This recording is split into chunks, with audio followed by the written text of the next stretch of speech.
Pro, ¿no? Mientras esperamos al resto de los asistentes, quería comentarles un poquito acerca de nuestra fundación. Fundación Pro Bono es una organización sin fines de lucro que lleva más de 20 años promoviendo el acceso igualitario a la justicia en favor de personas en situación de vulnerabilidad y también en favor de organizaciones sociales, también de microempresarios. Por eso estamos hoy día acá. El acceso igualitario a la justicia, o cómo pretendemos lograr nuestra misión, a través del voluntariado legal de nuestros miembros. Nosotros fomentamos y articulamos el voluntariado legal de oficinas de abogados, departamentos legales de grandes empresas, y también participan con nosotros abogados, abogadas individuales, ¿ya? Para eso tenemos distintas líneas de trabajo. Por un lado está la asesoría jurídica. Si ustedes, como parte de alguna organización social, necesitan, por ejemplo, revisar sus contratos de trabajo, o necesitan inscribir una marca, o cualquier temática legal que necesiten, pueden acercarse a Fundación Pro Bono, ¿ya? Otra línea de trabajo que tenemos es la educación legal, donde se enmarca esta charla, o más bien este ciclo de charlas. A raíz de esta línea de trabajo, lo que hacemos son charlas, capacitaciones, talleres en alguna temática jurídica para poder acercar el derecho, el funcionamiento de algunas leyes a la comunidad. Que muchas veces los abogados como que hablamos en otro idioma, bueno, la idea es poder familiarizarlo con el resto de la ciudadanía. Y por último tenemos una tercera línea de trabajo que dice relación con incidencia en políticas públicas. Muchas veces la ONG necesitan modificar alguna norma, y para eso pueden acercarse también a Fundación Pro Bono, donde va a haber un abogado experto en tramitación legislativa, donde nos puede ayudar también con ese insumo legal más técnico que es necesario para poder impulsar, por ejemplo, una reforma legal. ¿Cómo pueden acercarse a nosotros? Lo pueden hacer a través de la página web www.probono.cl. En la parte derecha superior hacen clic en Ingresa tu caso, y ahí completan los datos que les pide la página, nombre, root, esas cosas un poco lateras, pero al final ustedes ponen en el fondo cuál es el motivo de la asesoría. Si es laboral, si es que necesitan una charla, si es que necesitan asesoría para poder impulsar o promover alguna reforma legal. También tenemos un chat online que se hizo muy popular en la pandemia. Este chat está habilitado de lunes a jueves entre 10 y 12 horas, y ahí atrás de esa pantalla va a haber un abogado que va a estar respondiendo a todas las consultas que ustedes tengan, ¿ya? Los va a poder orientar, y si ve también ese abogado que requiere más de profundidad y necesitan asesoría personalizada de un abogado, entonces les va a recomendar que ingresen el caso a través de la página web, como ya les comenté. Y también está el correo institucional probono@probono.cl, donde también pueden dejar sus dudas o cualquier inquietud que tengan. Dicho eso, pasado los reclamos, quería darles la bienvenida, como les comenté, a este ciclo de charlas sobre transparencia y probidad. Esto nace como iniciativa de la Fundación, un poco por la contingencia nacional, ¿cierto? Para poder prevenir este tipo de situaciones como las que hoy día están siendo cuestionadas, como cualquier otra que tenga que ver precisamente con probidad y transparencia, mientras estamos a la espera de quizás una nueva normativa en esta temática.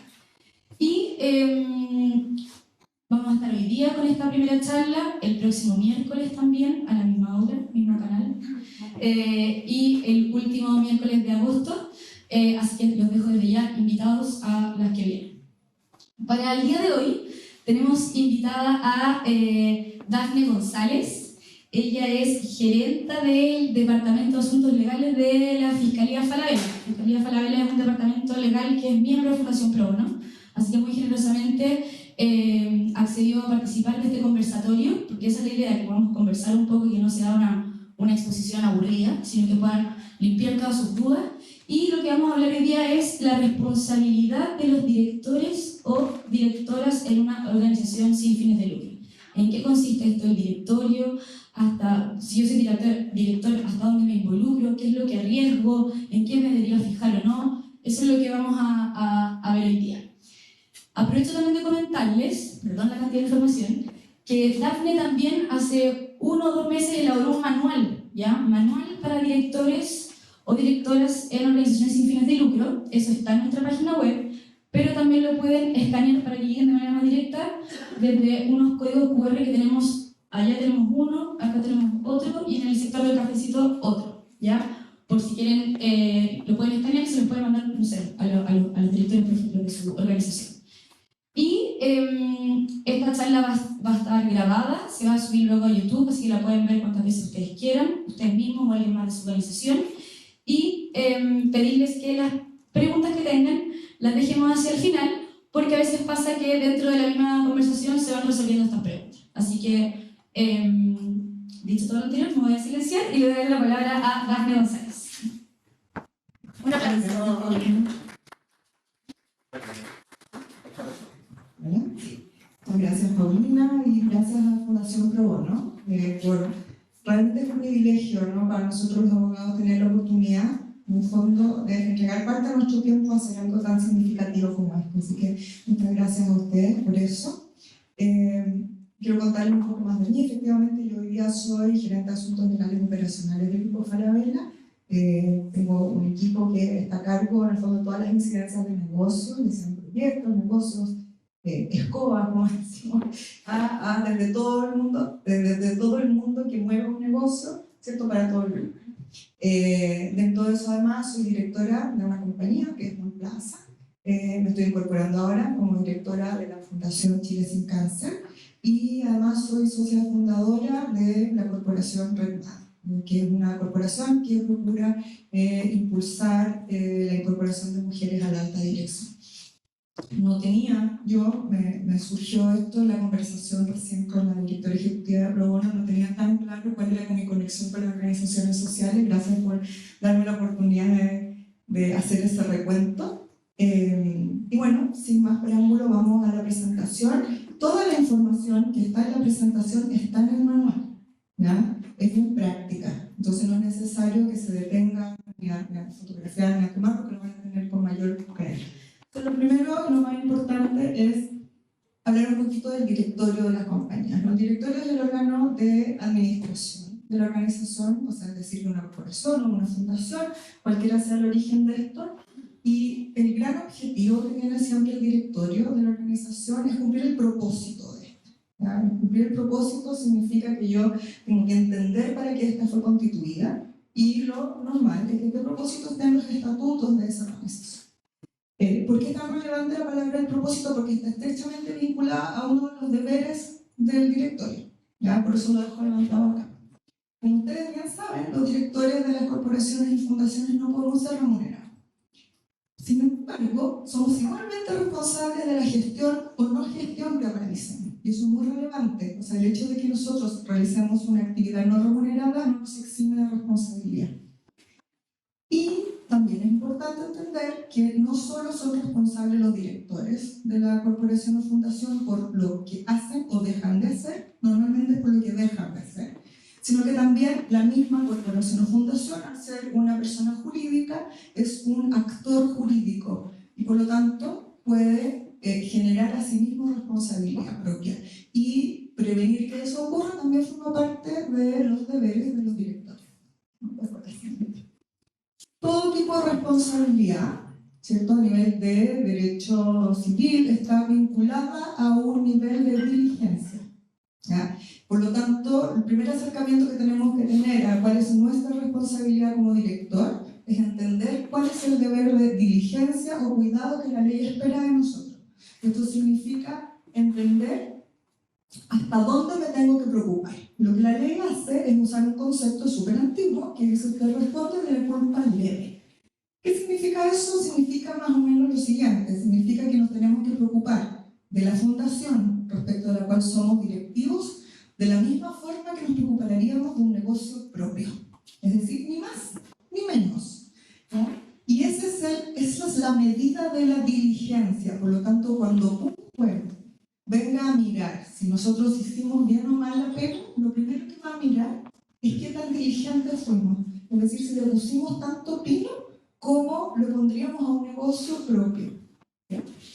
Y por lo tanto, cuando se genera la responsabilidad, podríamos ser capaces de acreditar que lo hice de esa forma. ¿Ya? Y por lo tanto, es importante lo que hacemos, pero también la lo hacemos. Y por eso vamos a hablar luego en las medidas de mitigación, en lo importante que es documentar o dejar rastro, en el fondo, de la forma en que tomamos las decisiones, ya sea para hacer algo o dejar de hacer algo. Y ahora entramos de lleno a los deberes. ¿Ya? Yo he clasificado los deberes en dos. ¿Ya? Hay veces que se clasifican en tres, pero uno se subsume en otro, así que para hacerlo más sencillo estoy hablando de dos grandes deberes: el deber de cuidado y el deber de lealtad. El deber de cuidado es el primero que yo les mencionaba, por eso decía es tan relevante el propósito. El deber de cuidado está directamente vinculado con entender el propósito de la entidad respecto de la cual estoy trabajando, y cuando lo entiendo, ¿cierto?, me preocupo de que ese propósito se cumpla, pero que se cumpla no a cualquier precio, sino que se cumpla conforme a la ley, ¿cierto? Y esa es la forma en que yo demuestro mi debida diligencia. Entonces, un buen ejercicio de debida diligencia, por lo tanto, de hacerlo bien, significa que como yo entiendo lo que mi corporación o fundación tiene que hacer, es decir, cuál es su propósito, cuál es su objetivo, tengo que conocerla tan bien que entiendo cuáles son los riesgos que enfrenta cuando ejerce su rol, ¿cierto? Porque no todas las corporaciones y fundaciones son iguales, no todas tienen el mismo panel de riesgos. Y sería absurdo y poco eficiente que todos tuviéramos un cheque igual, ¿no? Porque interactuamos con distintos actores. Una corporación o fundación que interactúa mucho con el Estado probablemente tiene que fijarse mucho en los riesgos de corrupción del funcionario público. Distintos son aquellas que se preocupan de otro tipo de actividades, ¿no? Por lo tanto, ¿por qué es tan relevante acá? Porque la palabra riesgo, ¿ya?, y entender esos riesgos es lo que nos va a ayudar a orientar nuestro esfuerzo, porque si no, esto parece un mar sin orilla y lo único que nos pasa es que nos asustamos, porque si no,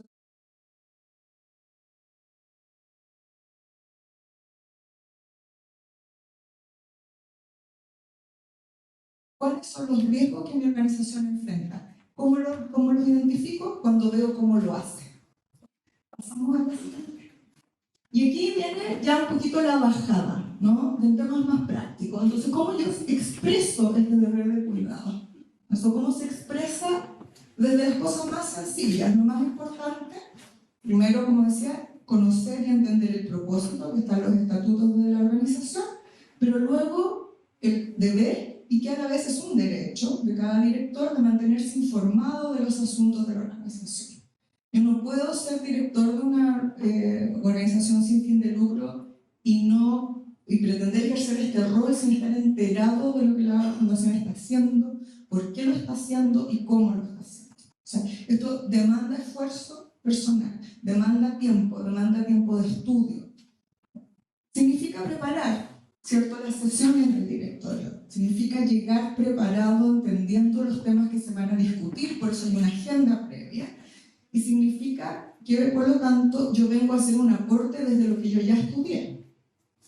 No delegar la función. El rol de director no se delega, ¿ya?, ni el rol ni la responsabilidad, ni tampoco el honor, ¿no? El ser director de una organización sin fin de lucro es un honor, ¿cierto?, por todo el propósito que conlleva. Entonces, así como me quedo con el honor, también soy capaz de quedarme con la responsabilidad. ¿Qué pasa cuando dentro del directorio yo no estoy de acuerdo con lo que se está proponiendo? Tengo dudas respecto de la legalidad de lo que se está conversando, no me siento cómodo con esa decisión. Bueno, el primer consejo siempre, y que forma parte de un buen ejercicio y un ejercicio responsable del deber de lealtad, es hacerse asesorar. Y si los recursos no están disponibles para hacerse asesorar, aunque siempre cuentan con organizaciones como Fundación Pro Bono para eso, ¿no?, es importante pedir que tu posición quede constancia en el acta de la sesión. Y relevante, parece muchas veces que es una lata, ¿cierto?, sobre todo para el que está haciendo el acta, ¿no? Yo como abogado llevo 30 años haciendo actas de sesiones de directorio y créanme que es una lata, pero es súper importante. Es súper importante cómo se hace, y una vez que alguien hizo el acta, leer el acta y asegurarse de que en esa acta realmente quede claro. Por ejemplo, si yo tengo una aprehensión y no estoy de acuerdo, que quede claro que el director tanto manifestó su desacuerdo con esa decisión, ¿no? Y en esos términos, sencillo, pero claro. Y aquí vuelvo sobre el tema que les estaba mencionando. Parte de la expresión del deber de cuidado es asegurar que se haga un levantamiento de riesgos de la organización y que además se mantenga actualizado, porque las organizaciones van creciendo, las organizaciones se van haciendo más complejas. Si somos exitosos en nuestro rol, la organización va teniendo mayor alcance y al tener mayor alcance se va exponiendo más, ¿ya? ¿Cierto? Va haciendo mejores cosas más grandes, que si yo va teniendo acceso a más recursos. Cada uno de esos crecimientos en el fondo significa que yo tengo la obligación de que ese levantamiento de riesgo, quizá el origen, cuando mi realidad y mi propósito y mi alcance era X, ¿cierto? Tengo que mantenerlo actualizado cuando es 3X, ¿cierto? ¿Por qué? Porque ya tengo un mayor alcance y una mayor posibilidad de equivocarme. Y además cambia la ley, ¿no? Lo estamos viendo hoy día. Hay veces que yo tengo un levantamiento de riesgo que es adecuado para una realidad, pero el legislador nos pone desafíos nuevos y yo nuevamente tengo la obligación de revisar. Otro elemento súper sencillo, pero que no deja de ser importante, es que estas organizaciones tienen que tener una contabilidad, ¿ya? Una de las fuentes de riesgo más relevantes siempre en una organización es el control de los recursos. ¿Por qué? Porque muchas veces administramos dineros ajenos, ¿no? De personas que son aportantes a la corporación o fundación, ya sea porque recibimos donaciones, recibimos fondos públicos, sin ir más lejos con todo lo que hemos visto en las noticias. Por lo tanto, una contabilidad formal, ordenada, es parte del desde de cualquier organización y del directorio la obligación de asegurarse de que eso así sea. Y por lo tanto, el hecho de que haya un director ejecutivo y que haya un contador no significa que el director se puede desentender de que se cumplan las obligaciones. ¿Cuál es el rol del director? El director se tiene que asegurar que la contabilidad se realice, que se generen los reportes que se tienen que realizar. Hay corporaciones o fundaciones que llegan a tal tamaño que requieren auditoría externa también de su estado financiero. Si idealmente sus fundaciones o organizaciones crecen, ojalá que llegue ese momento, que lleguen, sean tan exitosos, que lleguen a necesitar la auditoría. Bueno, hay que tener esa auditoría en el fondo y poder mantenerse permanentemente al día del estado de las finanzas de la organización. El otro elemento relevante, y es algo que normalmente se deja pasar en las organizaciones sin fines de lucro, es que estas organizaciones son sujetos de responsabilidad penal de la persona jurídica y por lo tanto la obligación legal de contar con un modelo de prevención de delitos les alcanza. Y esta es una situación, o sea, el modelo de prevención de delitos más que ser una obligación, es un medio para gestionar este riesgo, que hoy en día además se ha acrecentado mucho más por lo que ustedes han escuchado en la prensa respecto a la ley de delitos económicos. Partimos con una ley de responsabilidad penal de la persona jurídica bien estrecha, con 4 delitos en el fondo que teníamos que ser capaces de prevenir y gestionar el sistema de gestión, pero hoy día nos tenemos que hacer cargo de un potencial de más de 200 delitos, y aquí viene la cara de susto de todos los directores, dice, ¿cómo lo hacemos? Bueno, no es tan terrible. No es tan terrible porque primero los 200 delitos no solo aplican a todas las personas. Entonces lo primero que uno tiene que hacer, de nuevo, ¿qué es lo que nos permite hacerlo bien? Entender los riesgos de la organización, entender qué es lo que hacemos, cómo lo hacemos y por qué lo hacemos. Cuando tenemos ese mundo claro y tenemos los riesgos levantados, tenemos el camino a entender exactamente cuáles son los delitos en que podríamos incurrir y que nos podrían significar las graves sanciones que significa incurrir en responsabilidad de la personalidad jurídica, se hacen manejables. ¿Por qué? Porque están hechos conforme al alcance real y al tamaño de la organización. Entonces, pareciera un mar sin orillas, como les decía, pero en la medida que tenemos claro, en el fondo, cuál es el levantamiento de riesgo de la organización, se hace un camino más transitable. Aun cuando no estemos obligados, en la medida de que existan recursos disponibles, un consejo es realizar ciertas auditorías a las finanzas de la organización. ¿Ya? Es verdad que hay veces en que no existen los recursos. O sea, las organizaciones sin fines de lucro, uno de los grandes problemas que tienen es la escasez de recursos y la necesidad y las múltiples necesidades que quieren satisfacer. Este no es un gasto que ojalá no eludamos. ¿ya? Este es una inversión relevante. La auditoría de las finanzas. ¿Por qué? Porque de esta forma ustedes pueden identificar, por ejemplo, eventuales casos de corrupción, eventuales eventos que pudiesen incluso llegar a que la organización deje de existir. Entonces, por eso es relevante. Y otro elemento sumamente importante, y esto no requiere tantos recursos, y a lo mejor si a través de Pro Bono se podría generar un sistema como de un manual, ¿no es cierto?, en el sentido de cómo selecciono a mis proveedores o cómo selecciono a mis aliados estratégicos. Nosotros muchas de las organizaciones funcionamos con aliados estratégicos, sean otras empresas, sean proveedores que tenemos que contratar para la prestación de ciertos servicios, desde lo más sencillo a lo más complejo, ¿no? El proceso de selección de proveedores o el determinar con qué aliados trabajo, en la medida que esté hecho de una forma ordenada y transparente, nos permite dar cuenta del cumplimiento del deber de cuidado.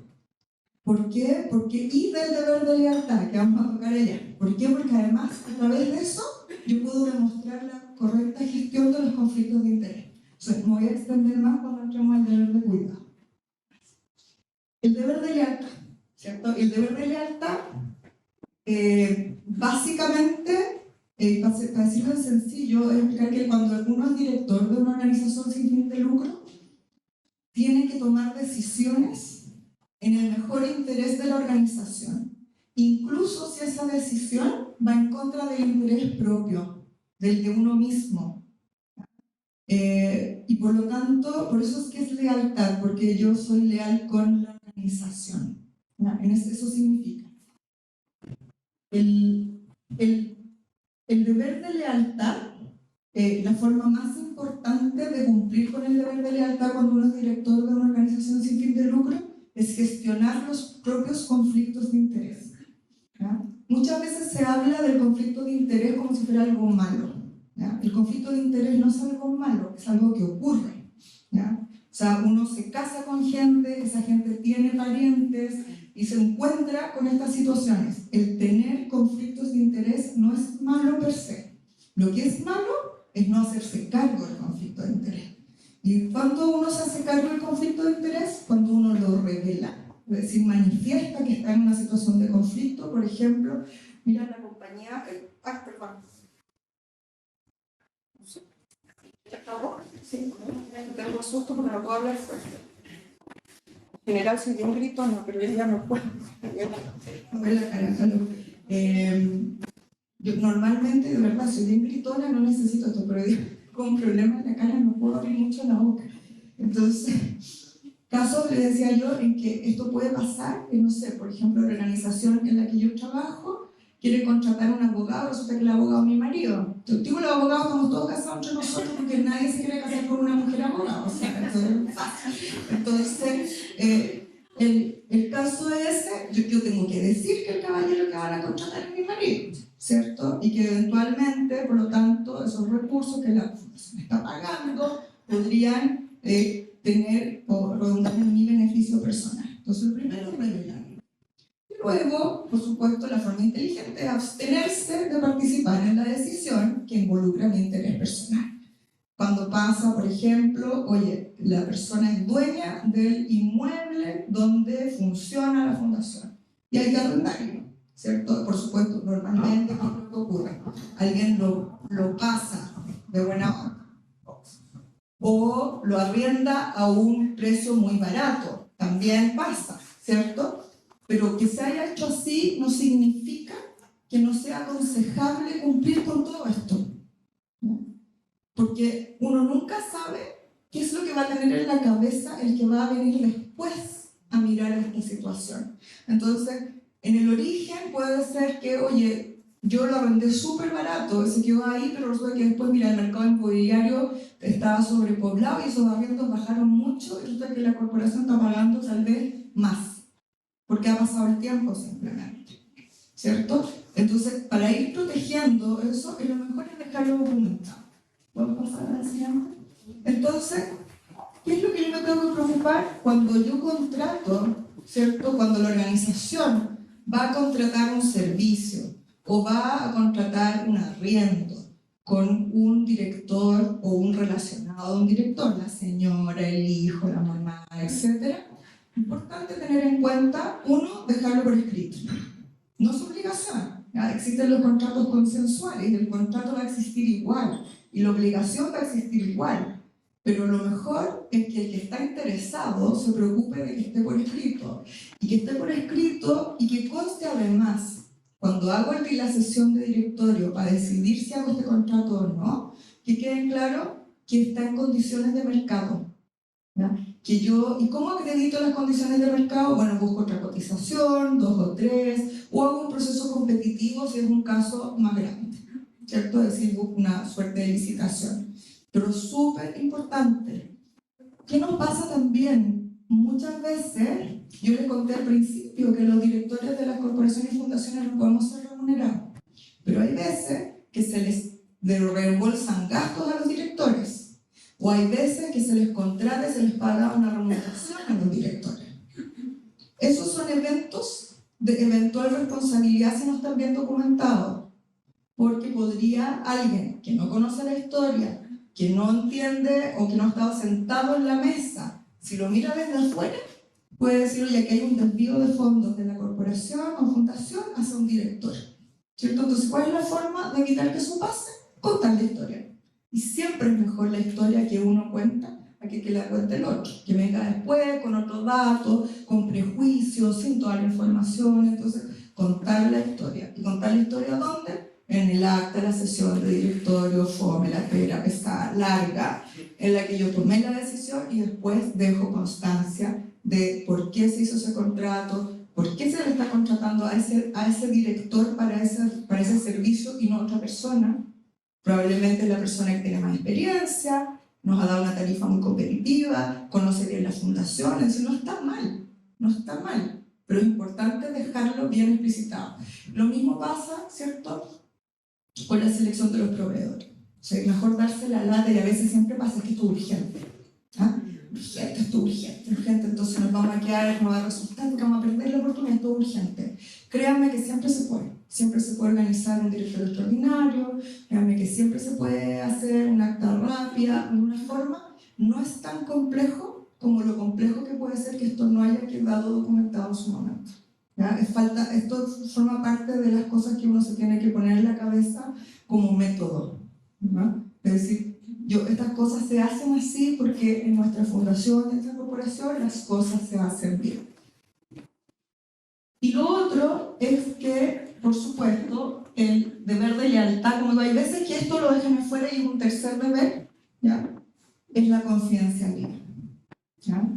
Cuando nosotros estamos dentro de un directorio, tenemos la obligación de conservar reserva de aquello que escuchamos. Y tiene que ver tanto desde el punto de vista de los conflictos, a veces nos cuesta entender la magnitud, ¿cierto?, del deber de reserva. El deber de reserva significa que ni a mi papá, ni a mi hijo, ni a mi marido, ni a nadie, ni a mi mejor amiga, porque todos tienen un mejor amigo, que no eres tú. Entonces, si cada uno le cuenta a su mejor amigo, al rato se enteró todo Chile, porque además Chile es chiquitito y Santiago más chico todavía. Entonces, esa cosa de que no, pues si yo solo le conté, pero es mi amiga del alma, yo le dije, pero esto es confidencial. Pero ella también le contó a alguien que era su súper amiga. O sea, grandes escobas han quedado por eso. Entonces, esto es súper relevante, la confidencialidad es a muerte, ¿ya?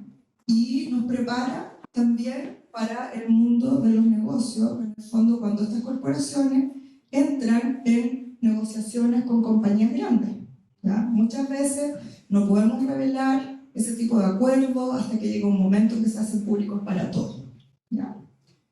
Eso, a ver. Y bueno, para no dejarlos súper asustados, yo les traje en esta como presentación, y está en el manual, una lista de medidas de mitigación, es decir, como de los tips, ¿no? De qué cosas podemos hacer o no hacer para irnos resguardando, ¿no? Porque siempre la pregunta es, y dicen, oye, hoy día ser director es terrible, es peor que ser delincuente, no sé qué. Pero no es tan terrible. Cosa importante, me informo antes de tomar una decisión. No tomo decisiones a presión. Busco asesoría antes si es que no lo entiendo.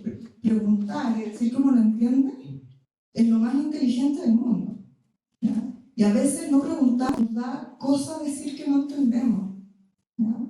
Y créanme que ese es el error más grande, ¿ya? O sea, nadie debiera votar una decisión si no está 100% tranquilo de que entendió todo lo que está decidiendo.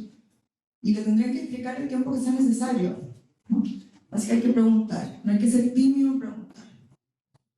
Por supuesto, de nuevo, asegurarnos de que nuestra organización realice y actualice un levantamiento de riesgo. Esto es lo más importante, lo más importante. Si vamos a gastar plata en algo, que sea en eso, ¿ya? Propiciar que nuestra organización tenga políticas internas que regulen los riesgos que yo identifico. Por ejemplo, si soy una organización que trabajo mucho con el Estado, tengo que tener una política anticorrupción, la tengo que tener, ¿ya? Tengo que hacerme cargo del eventual riesgo del cohecho, del soborno del funcionario público, etc. Porque riesgo de mentira. No es que yo sospeche de la gente que trabaja conmigo, ¿no? Hola, ¿ya? Cuando yo hago este tipo de política hay gente que cree, pero ¿cómo? Si aquí somos todos, nos conocemos y es como estar desconfiando de nuestra gente. No, señor, esto no es eso. Esto es ser lo suficientemente diligente para que todos entendamos el camino que tenemos que cumplir. Y además hoy día está tan enredado que es un riesgo para todos, ¿no? Un riesgo para las personas, un riesgo para los directores, un riesgo para la organización. Entonces nada de ponerse sentimental con esta cuestión, esto hay que hacerlo. Esto es lo mejor. Control periódico de las finanzas, ya lo mencionamos, que la contabilidad se haga, que paguemos los impuestos si es que los hay, ¿ya? En general las organizaciones sin fines de lucro están exentas del pago de impuestos, ¿ya? Pero hay veces que yo contrato un servicio profesional, por ejemplo, tengo que hacer una retención, etc. O sea, estar tranquilo con el tema, ¿ya?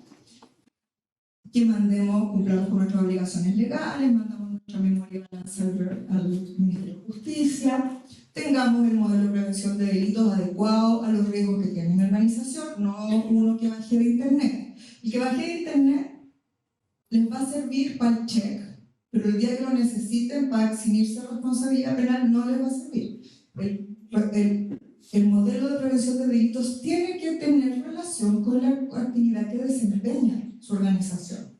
O sea, tiene que tener los acentos donde corresponde. Y tiene que considerar no solo cosas teóricas, sino que yo me tengo que preocupar de nuevo, si mi organización recibe fondos del Estado, bueno, que todas las personas que trabajan en la organización estén capacitadas en esto, ¿ya? Y que esto se haga con cierta periodicidad, ¿cierto? O sea, voy entendiendo cuál es mi riesgo, tengo un modelo de prevención y al mismo tiempo hago acciones positivas para que ese modelo de prevención viva, porque si solo un papel no funciona. Ya lo han declarado los tribunales, en el fondo, que los modelos de prevención de delitos y los programas de cumplimiento que podemos tener en distintas materias, si no son reales, si no se viven, no son efectivos, no cumplen el rol que estábamos esperando que cumplieran. Nosotros, ¿para qué lo tenemos? Lo tenemos porque queremos estar protegidos. Entonces, para eso tiene que ser real.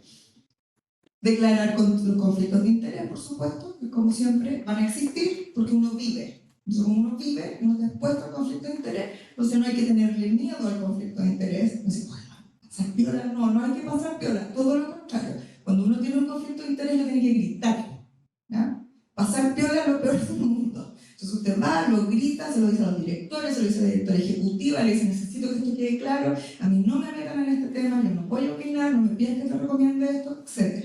Súper vocal en eso. ¿Lo otro? Bueno, lo nuevo, si tenemos contratos con directores o entidades relacionadas a los directores, sean personas jurídicas o personas naturales, el hijo, la sociedad del tío, etc., asegurarnos de que sean condiciones de mercado, haber declarado el conflicto, abstenernos de participar en la decisión, que otro gestione el contrato, salir de ahí. Pedirle siempre a la organización cuando ingreso que me haga un proceso de inducción, ¿cierto? Y que me explique para qué es esta organización, qué es lo que quiere hacer, cuál es el alcance, con quiénes se negocia, con quiénes interviene. ¿Tienen los trabajadores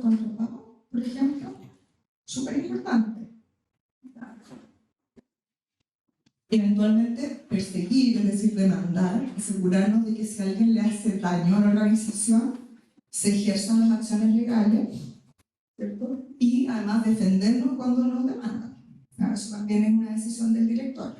A veces así como, ahora es como de reality, después voy a ejercer acciones legales, no, pero hay que hacerlo, ¿no? Un código de ética propio, de nuevo.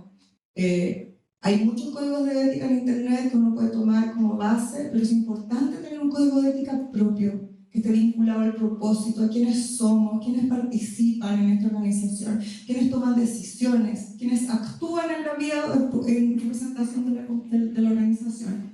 Eventualmente un canal de denuncia, la posibilidad de que si alguien ha visto que tenemos un proceso que mejorar, tenga cómo hacerlo. Los canales de denuncia tienen pésima prensa, porque nosotros tendemos a asociarlo como con el copucheo, así como, no, aquí vienen se cayó el octavo. No, el canal de denuncia bien manejado es una tremenda herramienta para gestionar riesgos, ¿ya? Porque es difícil que nos enteremos de todo.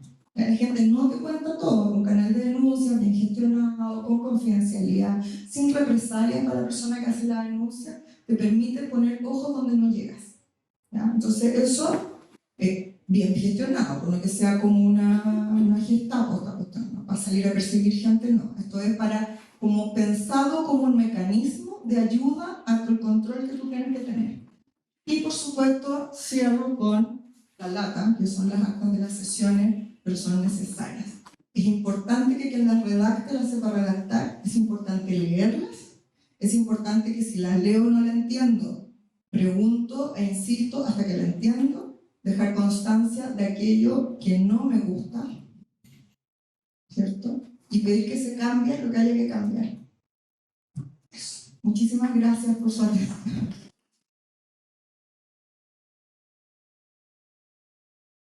A Dafne. Ahora viene el momento de las preguntas.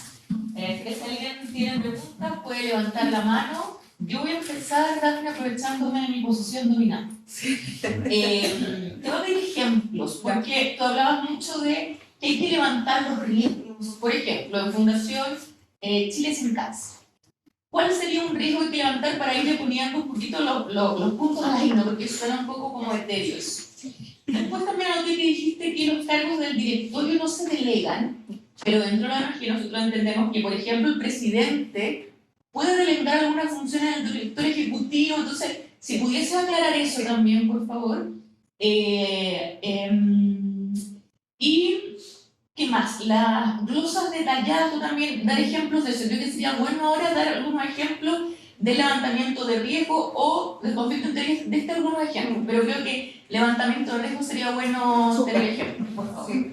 A ver, vamos por desde lo más sencillo a lo más complejo. Entonces, lo primero, efectivamente, legalmente, uno no deja de ser director por haber delegado alguna función en el director ejecutivo.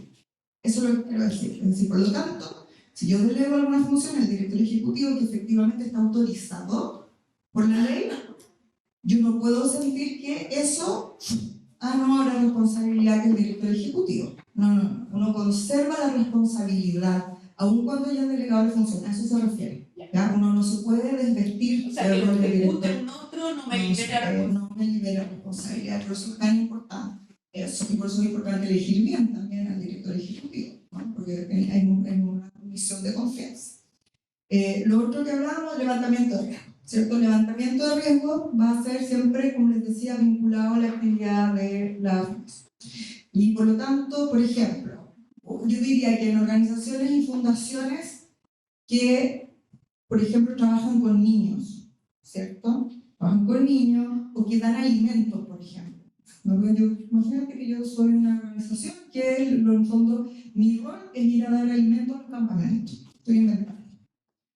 ¿De qué me tengo que preocupar? Primero, del tipo de alimento que estoy llevando, ¿cierto? De que cumpla la ley, de que no me puedan acusar, por ejemplo, de que estoy llevando cosas tóxicas, de mala calidad, de cuál es la fuente, eventualmente, de dónde viene. Por lo tanto, todo lo que vaya por ese derrotero va a ser mucho más relevante para mí que lo que pueda tener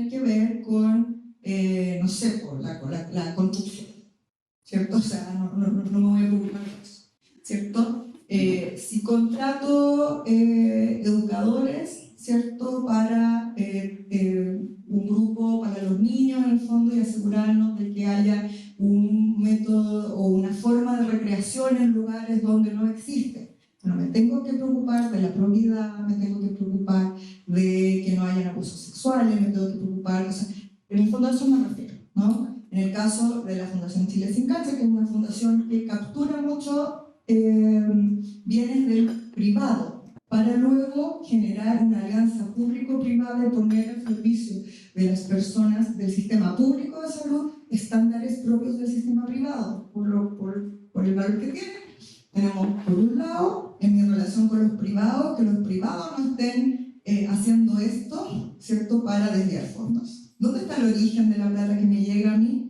Que no vaya a ser que me esté llegando plata del terrorismo, del financiamiento terrorismo, del lavado de activos, ¿cierto? Me tengo que preocupar del origen de la plata, pero también me tengo que preocupar de cómo le entrego la plata al Estado, ¿cierto? Entonces, cada caso, en el fondo, es un mundo, ¿ya? Y nuestros riesgos, en el fondo, van a depender de ese caso.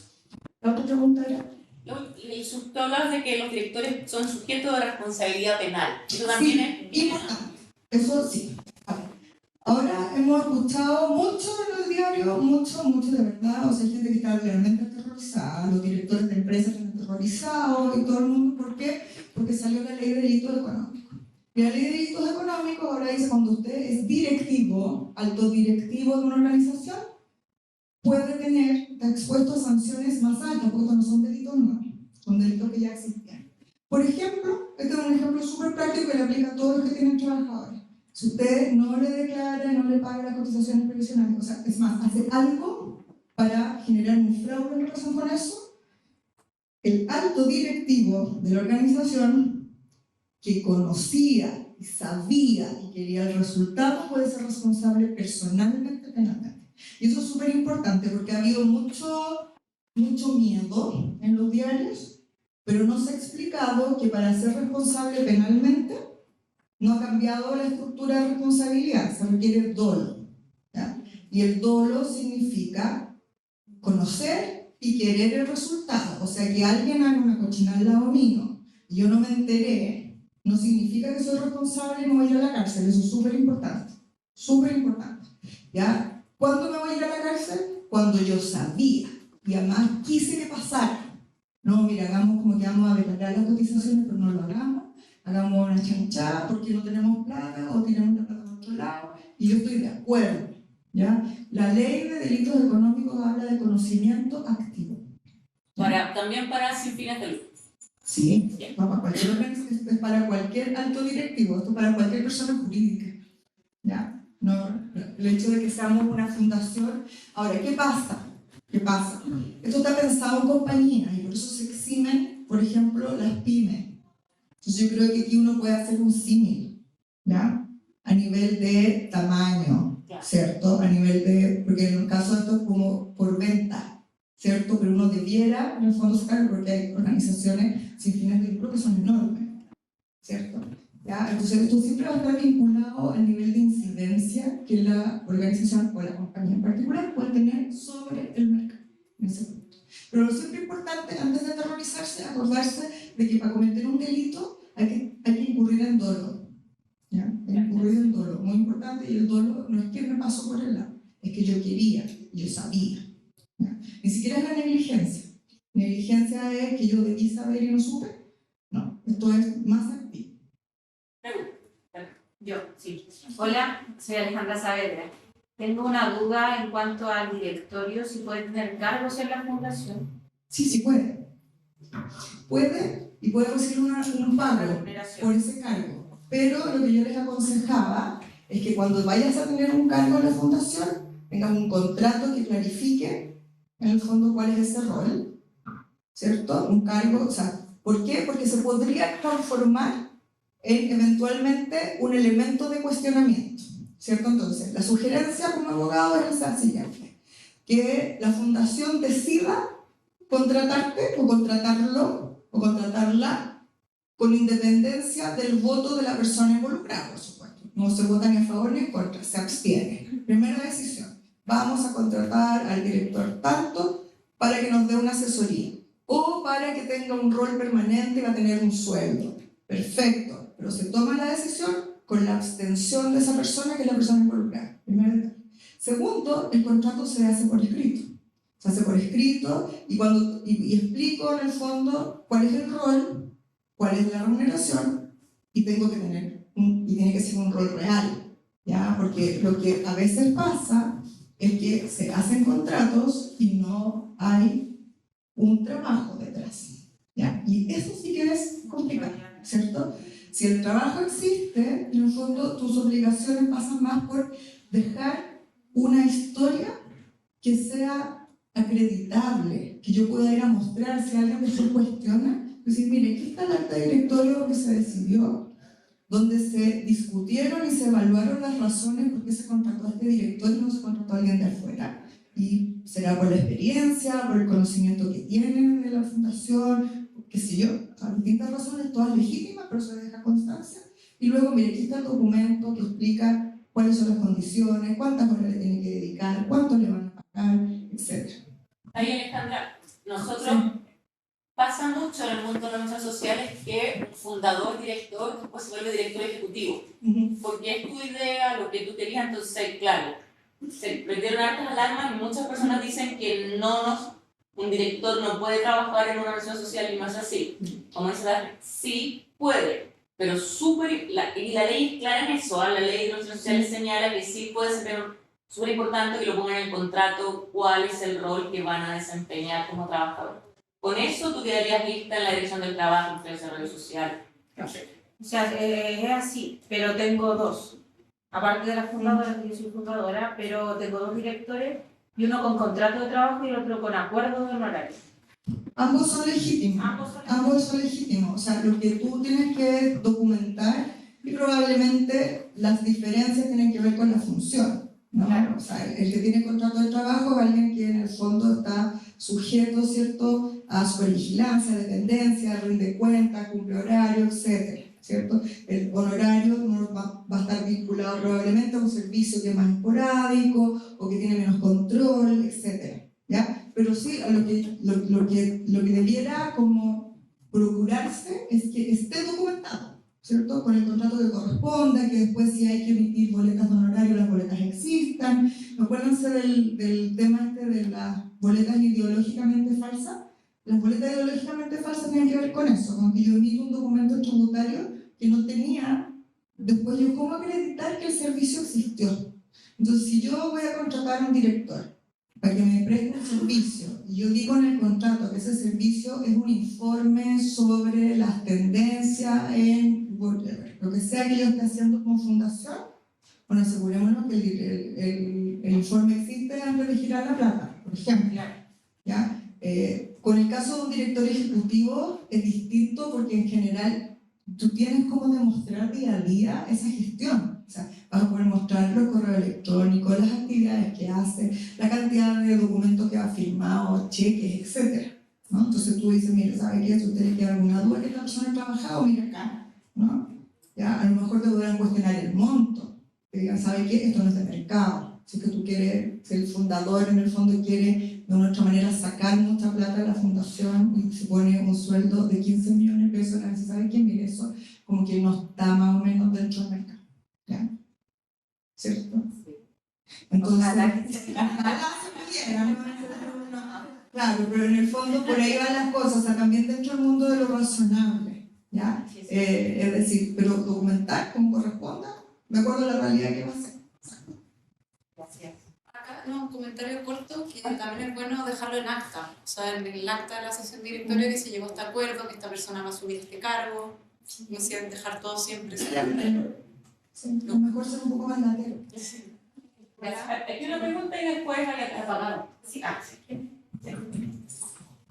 Sobre el conflicto de interés, porque quedó súper claro cuando uno el conflicto está con un director y se tiene que abstener, pero cuando hay conflicto de intereses en contrataciones, por ejemplo, en convenios, en fundaciones, etc., ya, siempre levantarlo, pero después siempre queda como la duda, al menos, hasta dónde seguir o si abstenerse o no, porque en realidad hay muchos directores que están en varias fundaciones o en otras corporaciones, se relacionan especialmente en el mundo público.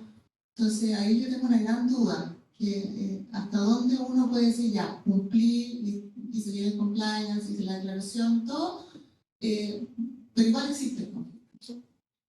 Sí, el conflicto nunca va a dejar de existir, porque estás, o sea, como te decía yo. Sí, pero igual Pero lo que uno debería hacer es, aparte de revelarlo, o sea, la gestión completa del conflicto pasa por informarlo y no intervenir en la decisión que hace que yo entre en relación con el conflictuado. Entonces, si voy a celebrar un convenio con una fundación, con una entidad, una empresa, qué sé yo, de la cual sí tengo relación yo como director, yo me tengo que abstener, no puedo votar a favor de hacer eso. Pero, por ejemplo, yo soy directora de la Fundación Chile Sin Cáncer y Chile Sin Cáncer va a hacer un convenio con Falabella, donde soy ejecutivo principal. Yo tengo que decir, mire, ¿sabe qué? Yo soy ejecutivo principal de Falabella, no puedo participar en esta decisión, por lo tanto, cuando se discuta, yo no puedo votar. y si no se discute en el directorio. No, digo que no se puede votar. Pero es que hay cosas que si no se discuten en el directorio, la decisión la toma el director ejecutivo, me imagino. O sea, si no se llevó a directorio, la dirección la toma el director ejecutivo y se entiende que no se hizo con la voluntad del directorio. ¿Ya? El conflicto donde se produce cuando la decisión se toma con el voto favorable del que tiene el conflicto. Si no, está gestionado al momento que tú lo declaraste. Mira, claro, pero no es legal, pero es una buena práctica, temas de compliance que hemos visto, que estamos trabajando en eso, es tener algunos lineamientos antes. Por ejemplo, cuando tengamos un proveedor, computadores, lápices, siempre tienen que ser proveedores que tienen que tener 5 años de experiencia, estar en Chile primero. Si coinciden los parientes o algo dentro de su proveedor, está bien, pero califican dentro de las normas que tenías ex antes y que no suene como que se te presentó una oportunidad y llamaste a Juanita para decirle tal cosa. Porque siempre alguien va a estar ligado con alguien. Eso, como dice Dafne, es así, es el conflicto estar. Pero tener algunas reglas antes de como, ¿cuáles son las políticas de regalos? Recibimos regalos hasta cierto monto, enviamos regalos hasta cierto monto y a quién. Pero siempre salen cosas nuevas y ese es el... Sí. Pero a tu pregunta concreta, o sea, si la contratación no forma parte de las decisiones que por los estatutos debiera tomar el directorio, en el momento de que tú declaraste el conflicto se termina la gestión, ¿ya? Y en ese caso, en el fondo, el rol, la decisión, en el fondo se entiende que recurre en niveles ejecutivos, ¿ya? Y me parece excelente la recomendación que te hacen acá, o sea, como organización, contar con ciertos parámetros definidos ex ante, así que sea aún más claro el por qué ese relacionado puede participar del proceso, ¿cierto? Perdón, voy a mandar un poco porque tengo como harta duda en eso, porque por ejemplo tenemos políticas de regalos, de donaciones, de contratación, pero hay la política de conflicto de interés, existe, hay como 3 categorías. Y entonces es una política como más amplia, más difícil, pero como existe como política hay que relacionarla con las demás políticas. Entonces es mucho más fácil cuando uno tiene la política de contratación, uno guía todo lo que... Pero cuando uno se topa con un conflicto de interés, por ejemplo, a nivel de familia o de gestión, qué sé yo, claro, nosotros lo declaramos, pero también siempre está... o sea, no es que, yo entiendo que no es que sea malo el conflicto de interés, siempre va a existir y todo, pero tiene como un peso específico como mucho mayor. Digamos, y a veces resolverlo... Es que lo debería resolver el comité de compliance o el oficial de compliance. Ya. Que es una persona centrada en la organización que a lo mejor no pertenece a tu directorio, pero tú le elevas como el consejo de sabios. O sea, si tú tienes una organización con cierto nivel de complejidad, por ejemplo, un buen elemento efectivamente es tener al oficial de cumplimiento que se le informe y que participe en la decisión, por ejemplo. Ahora, nosotros somos 12 ratos y un tengo. O sea, claro, o sea, esto depende del tamaño de la organización, pero yo sé, claro, o sea, y hay organizaciones que incluso pueden decidir, mire, ¿sabe qué? Nosotros por tranquilidad no vamos a tocar nunca con nadie relacionado. A mí me parece una exageración, honestamente, porque la verdad, primero, Chile es chico, o sea, es chico, y no podemos partir de la base de que cualquier contratación es corrupta, ¿no? O sea, en la medida que estén las reglas claras, definidas ex ante, en el fondo, el director declaró, no participó de la decisión, El directorio ejecutivo tiene un proceso documentado de la selección. Hubo un proceso de compliance en el fondo que revisó. Está check. O sea, Y ahí en ese caso, si no, elevar la decisión directorio. claro, y si lo elevas a directorio, tú sabes que yo me voy a abstener, pero quiero que el directorio se pronuncie sobre esto, si estamos todos tranquilos, seguimos adelante. Siempre hay formas, sí. Gracias. Quería preguntar si podían detenerse un poquito más en esto del oficial de compliance. Sí, porque yo vengo del mundo de las organizaciones en salud, ¿no? Y ahí, si bien el deporte y todo chiquitito y los temas de contratación y eso es más manejable, hay un conflicto siempre latente, que es el mundo de la industria farmacéutica financiando acciones de la sociedad civil, ¿no? Y ahí donde, entonces me pareció súper interesante y no... O sea, sí, las compañías grandes tienen a los oficiales de compliance que revisan la documentación y todo, pero quisiera saber un poquito más cómo pudiese ser para el mundo de las organizaciones de pacientes, de la sociedad civil, contar con alguna figura así. ¿Cómo lo ven? No, súper recomendable. De hecho, cuando... ¿Qué hace? ¿Quién? Sí. Porque tú dijiste somos 12, igual tenemos. Cuando yo le expuse ahí y hablaba mucho del levantamiento de riesgo, les mostré siempre el modelo de prevención de delitos. Bueno, el modelo de prevención de delitos, para existir, requiere un oficial de cumplimiento. ¿Ya? Eso es como, si yo tengo un modelo de prevención de delitos, tengo que estar preparado para tener un oficial de cumplimiento. El oficial de cumplimiento puede ser una persona que tiene otro rol en la empresa. No necesariamente tiene que ser una persona que yo salgo a contratar, un especialista, qué sé yo. Normalmente el oficial de cumplimiento es distinto de la persona que toma las decisiones. No es aconsejable que sea el mismo director ejecutivo porque se estaría controlando a sí mismo, ¿no? Entonces, idealmente una persona que es distinto, que la hace de contraparte, ¿cierto? Y que además, como parte del funcionamiento de cualquier modelo de prevención de delitos, semestralmente le tiene que reportar al directorio de todas las actividades que hizo, de todos los controles que realizó. Si entonces se genera un diálogo que es muy fructífero y permite, yo creo que un elemento súper importante de los modelos de prevención de delitos es que hace que uno doble piense las cosas, ¿cierto? Entonces uno dice, oye, esto que estoy haciendo, no sé si me permite la digresión, pero hace una semana salió en el diario una carta del padre Chomalí que decía, en el fondo, cuáles eran las preguntas que había que hacerse, ¿no es cierto? Entonces, bueno, si yo estoy cómodo con esto, si yo quiero que esto se sepa, si estoy cómodo, si mi hijo lo sabe, la clásica, ¿no? ¿Cómo me sentiría yo si esto sale en el diario? Eran como una serie de preguntas súper prácticas, en el fondo, que te daban indicios. El oficial de cumplimiento opera así, opera como la contraparte que te ayuda a hacerte la doble pregunta, ¿no? Porque tú dices, mira, sabes que esto me encanta porque la empresa está de mi hermana y mi hermana lo hace súper bien, yo la conozco, le tengo un montón de confianza, es súper buena, entonces contratémosla. Entonces, me puede decir, oye, directora ejecutiva de la Fundación X contrata a su hermana para la presentación de los servicios más importantes, no sé qué, ¿no? ¿Cómo te sentirías tú si eso sale así en el diario? ¿Cierto? Esa es como la pregunta. Y el oficial de cumplimiento te ayuda a eso, ¿ya? Hay gente que cree que te viene a molestar, no te molesta, te ayuda, te abre los ojos, te toca o sea, no es como tu Pepe Grillo, es aquel que te ayuda en eso. Entonces, se puede tener, hay organizaciones que tienen más recursos y tienen un especialista en compliance, qué sé yo, las empresas, créanme, nosotros en Falabella tenemos un departamento completo de gente trabajando en eso, porque estamos obligados a pensar que nosotros tenemos un montón de contactos con el público, con proveedores, con el Estado, o sea, no podríamos hacerlo de otra manera. Pero en una organización social chiquita nos deja de ser relevante en el fondo tener esa contraparte, una contraparte interna que está de tu lado, además, que está ahí para llamarte la atención sobre aquellas cosas que podrían ser eventualmente peligrosas. Y uno no ve porque es como tu punto ciego, ¿no? Porque uno quiere hacer las cosas, porque el que está en la organización lo que quiere es que las cosas pasen, que resulten, que se hagan bien, que se hagan luego, tener resultados, conseguir los objetivos. Entonces uno deja de mirar si a lo mejor le están dando. Entonces ese como Pepe Grillo que está dentro de la organización que le dice, ¿sabes qué? Escucha, tómate un poquito más de tiempo y a lo mejor busquemos cotizaciones alternativas para ver si realmente tu hermana es la mejor opción.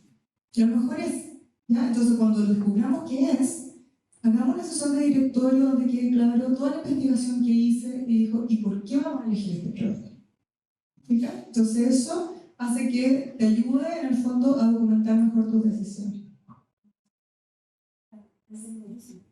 ¿Alguien más? Sí. Gracias.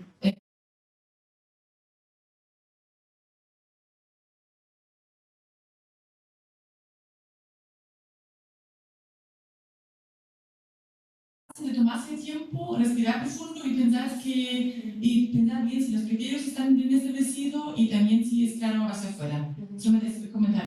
Creo que es lo más complicado porque tiene que ser todo urgente, rápido y tomarse el tiempo y también instalar momentos claros también en la organización, en qué momento se piensa sobre eso. Siento que también es súper complicado hacerlo, tomarse el tiempo para hacerlo. Así es, yo creo que ese es un rol del directorio, por ejemplo. Tomarse el tiempo para pensar eso. Porque el que está en la ejecución no tiene la responsabilidad de estar pensando además en las reglas de cómo hacer. Pero el directorio sí. Entonces, el directorio debiera tener una sesión en la que además de ver las 3 o 4 cosas, los proyectos en los que está, debiera decidir, por ejemplo, vamos a tomar ciertas decisiones respecto de las reglas básicas que van a orientar la acción de nuestro equipo. Y por ejemplo, cómo vamos a gestionar el conflicto, qué casos se van a llevar al directorio o no, si es que se produce esto, en qué caso tengo que parar la pelota y ponerla en el piso, ¿cierto? Y eso, una vez que tú entras en esa conversación, no es más complejo que eso, pero lo haces una vez, lo declaras, se lo muestras a toda tu gente y le facilitas el camino, porque lo peor que puede pasar es caminar a ciegas, ¿no? Y dejar a las personas en el fondo tratando de navegar en el fondo sin un norte claro, sin reglas claras, en el fondo asumiendo riesgos que no está viendo, porque además le estoy pidiendo eficiencia, eficacia, etc.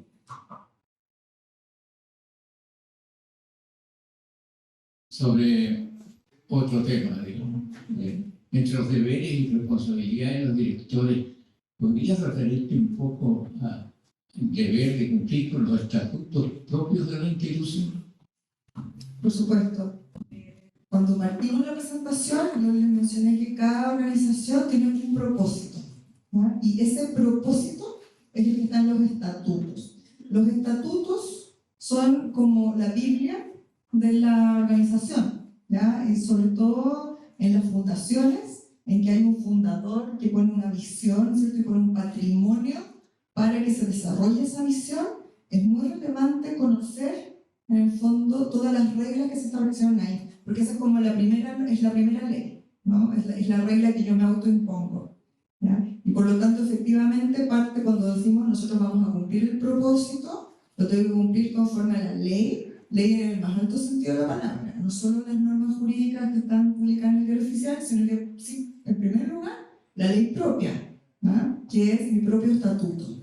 Entonces, efectivamente, el estatuto hay que conocerlo, hay que entenderlo, significa que las decisiones que se tienen que tomar conforme al estatuto por una asamblea se tienen que llevar a una asamblea, no me la puedo saltar, tengo que cumplir los plazos, los quórum, los deberes de información que se establezcan ahí. Cada estatuto es diferente, hay estatutos más complejos que otros, pero tienes toda la razón de que parte importante de hacer bien la pega es hacer la pega conforme a lo que establece el estatuto. Además, los estatutos siempre tienen como un control de legalidad, ¿cierto? Porque yo genero un estatuto y luego lo someto, ¿cierto?, a la autoridad. Entonces hay un control de legalidad de lo que dice ahí y por lo tanto tengo que seguir esas reglas. Yo tengo una... ¿Se escucha? Sí. No. Por ejemplo, en los modelos de prevención que te hablabas, al respecto a la confidencialidad, porque, por ejemplo, hoy en día con toda la tecnología que hay evolucionando, hay muchos hackeos de información. Si bien uno toma las medidas de prevención tecnológicamente, no sería más fácil, porque, por ejemplo, tenerla escrita la información que es sensible, porque muchos directorios o fundaciones yo creo que mantienen la información online porque es más fácil de comunicarla, de trasladarla. Si uno sabe de estos hackeos, uno sabe que existen y sabe que estos protocolos de seguridad pueden ser moneda de cualquier forma porque siempre superan a uno. No hay como nada que obligue a uno a tener que requerir un poco y volver al pasado por esa institución, porque después se quejan y se genera responsabilidad. Y si uno ya sabe y ocurre de nuevo, ¿por qué no hay nadie que obligue estos modelos de prevención a ir a lo difícil en vez de a lo fácil que sería optar por la tecnología? Entonces, Sí, a ver, yo creo que lo que hay, no hay una obligación específica, por supuesto, sí hay ciertas obligaciones subyacentes que tienen que ver con el nivel de diligencia dependiendo de tu capacidad, ¿no? O sea, si una tremenda organización me dice que tuvo una fuga de información porque no tenía los sistemas adecuados para protegerla, un banco, por ejemplo, ¿ya? Eso me cuesta imperdonable, porque forma parte del core de la necesidad básica de un banco, el cuidar la información, ¿ya? No es lo mismo que le pase a una organización social chiquitita, ¿ya? Entonces, las cosas yo creo que hay que evaluarlas en la medida del tamaño y del impacto que tienen, ¿ya? No conozco la existencia de una norma que te obligue a llevar, de hecho, la norma lo que dice es que hay que llevar en cuenta documentadas las cosas y es por escrito, ¿ah? Es a la antigua. ¿Ah? El acta se supone que se lleva por escrito, se habla de que se firma, ¿ya? Y a nivel de sociedades, la CMF ha autorizado ciertos mecanismos electrónicos para llevar las actas, ¿ya?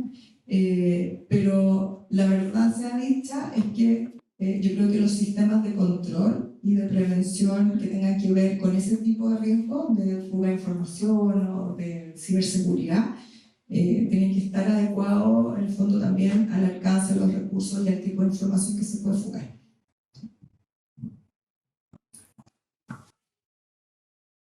¿Alguien más? ¿Alguna otra?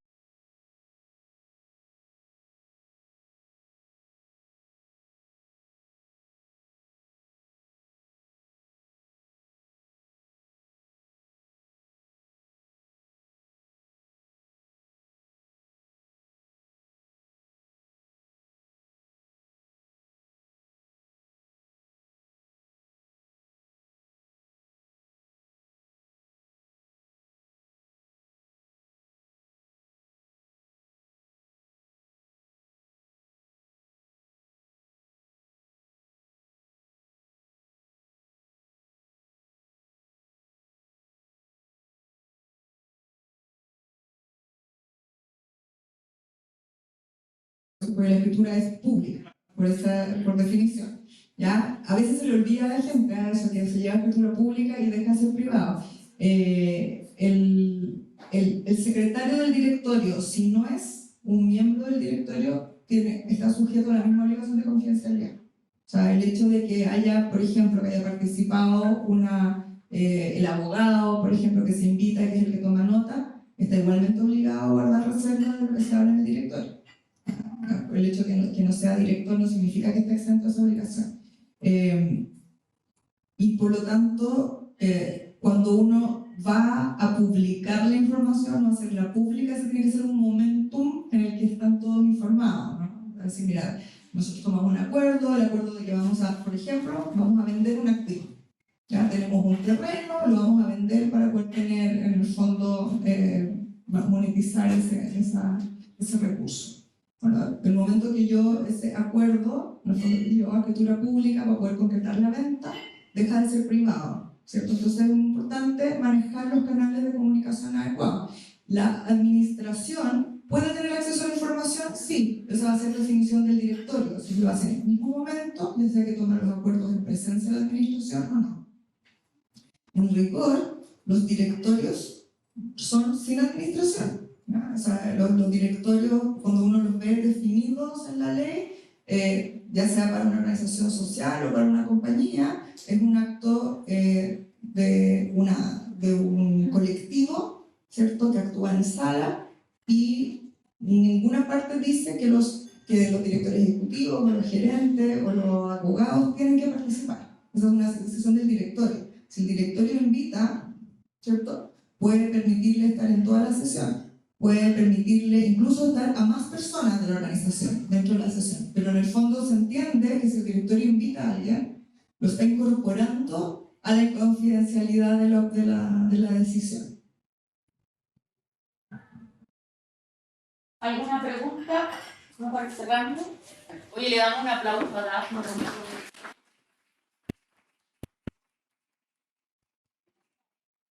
Yo creo que es súper claro, como dijo Paulina. El próximo miércoles tenemos el siguiente ciclo, que es Buenas Prácticas de Relaciones Sociales, el rol del compliance. Para que ya hablemos.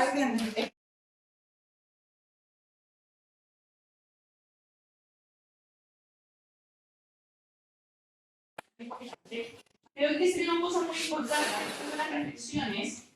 El tema de los estatutos que preguntaban allá, de repente revisan sus estatutos.